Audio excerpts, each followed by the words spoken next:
Kamusta po mga bayan karerista at magandang araw po ng Miyerkules ngayon, November 19, 2025. Balik pista naman po tayo ng Metrotorp matapos ang nakaraan pangarera sa Philippine Jockey Club.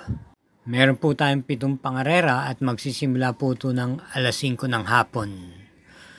Tayo po didiretsa na rin po sa ating mga giya, kaya halina't po samahan niyo ako. Karera numero 1, start po ng winner take all, races 1 to 7, Super 6 with carryover of 57,925 pesos and 37 centavos, isang class 4, group 42 to 56 split. At meron tayong distansyang 1,200 meters, binubuo po ng 8 entries. Ating pong pili pang primera rito yung numero 8 Tugatog na balik renda naman po kay PM Cabalejo. Taglay pong tuling at sa aking pakiwari, isa na rin po siya sa magdadala ng marcha sa unahan dito. Bilang panigundo naman po natin dito yung kalahok numero 6 na Real Equity. Nararenda naman po si RC Baldonido, may tuling din naman po, pero naturuan na rin po itong i-pacing lamang. At isama natin po bilang panersera yung numero 5 Mythic Leila, na isa naman po dirimate na baka po makapanood ng bakbakan sa unahan dahil halos matutuling po mga kalahok dito. Siya ho ang nakikita kong may dating po pagsungaw ng rekta at pagsapit sa meta. Kaya para rito sa karera numero 1, pampremera yung kalahok numero 8 Tugatog, panigundo numero 6 Real Equity at panersera numero 5 Mythic Leila. Karera numero 2, ito po ang start ng pick 6, races 2 to 7, isang class 5, 17 to 41 group split. Meron po tayong pentapekta rito, same distance 1,200 meters, 8 entries. Ating pong pampremera yung nagbabalik pistang number 6, Raven. Napapatnubayan po ni GR De Ocampo, regular rider niya. Nag-barrier run po ito nung nakaraan at maganda naman po ang kanyang ikinilos ipinakita. Kaya siya po ating pampremera rito. Bilang panigunda naman po natin dito yung siguradong magdadala ng unahan yung numero 7 Aliana. Ito po gamay na gamay po ni JL Shego Jr. At panersera po natin dito yung numero 3, Umaapoy, ni Edgy Guerra. Ito naman po ay pwede pong i-pacing itong kabayong to at baka po makapanood to ng bakbakan sa unahan ay malaki po ang tsansa nito. Ito po ay tumakbo nung mga October at dumating po ito ng segunda kay Blown Away kung saan kalaban niya rin po dun sa karerang yun si Aliana na hindi po natimbang. Kaya sa ulitin po, sa karera numero 2, pampremera natin numero 6 Raven, panigunda numero 7 Aliana at panersera yung numero 3 Umaapoy. Karera numero 3, distance 1,200 meters, ang class 5, 17 to 41 group split. Start po ng peak 5, races 3 to 7 at ito po ay meron 8 kalahok. Ang ating pong pampremera rito yung numero 8 My Diamond. Ito po yung renda ni JL Shego Jr. Pwede pong makipagsabayan sa unahan to at pwede rin naman pong i-pacing dahil marami pong matutuling dito at sa akin palagay isusunod lamang po ito. Atin naman panigunda rito yung nagbabalik pistang numero 5 Victorious Angel na may buti po ito na bakasyon lang po at rendahan po ni NC Lunar. May tuling din naman po ito at pwede rin naman pong isunod-sunod lamang.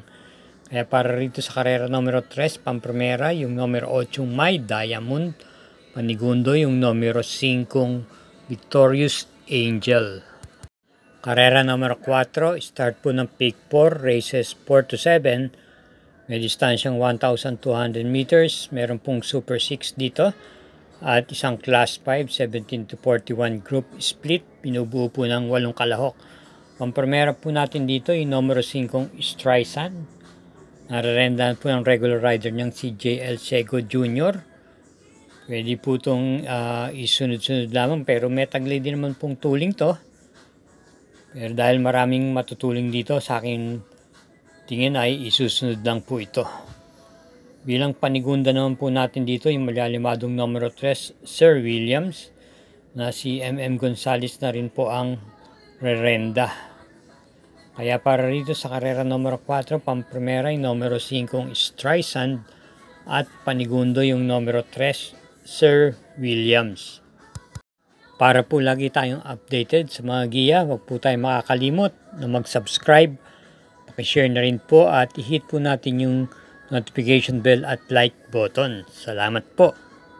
Karera numero 5. Ito po ay isang class 3, group 57 to 70. At meron po tayong pentapekta rito, distansya 1,200 meters. Ating pong piling pamprimera rito at sa aking palagay, pwede na pong singlein yung number 4 Shiver Me Pink na muling rendan po ni CP Henson.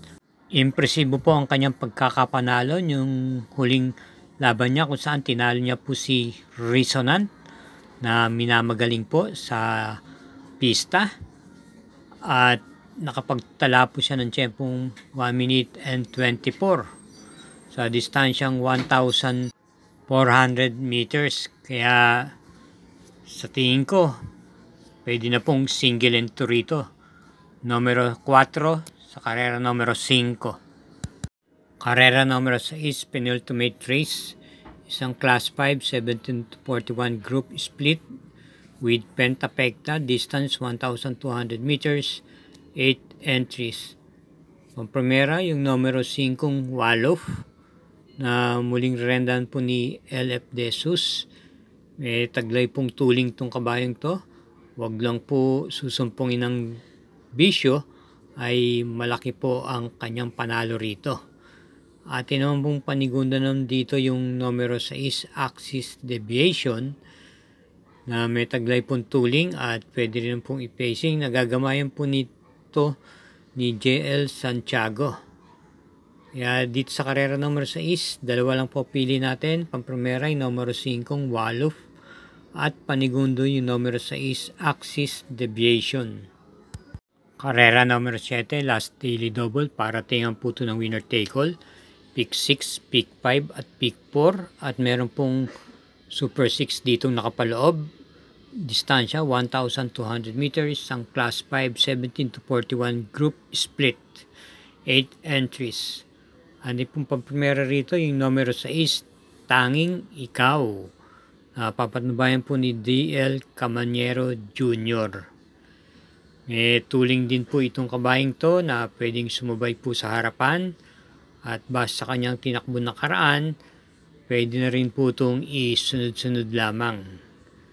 At bilang panigunda naman po natin dito yung numero 1, Dugong Bughaw, na papatnubayan po ni Edgy Guerra, at angkop naman po sa kanya ang kanyang post position na numero 1 dahil may tuling po ito, at sa tingin ko siya na rin po ang magdadala ng marcha.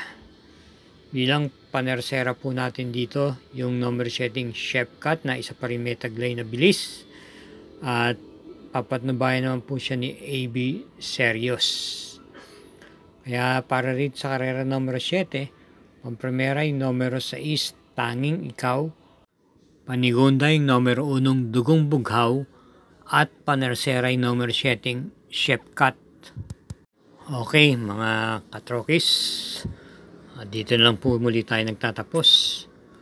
Halinaway, bago po sumapit ang Kapaskuhan ay makadali po tayo maganda-ganda at matapat po naman natin mga giya. Hinahinay lang po sa ating paglilibang. Ingat po sa ating pag-uwi and good luck. Thank you again for watching.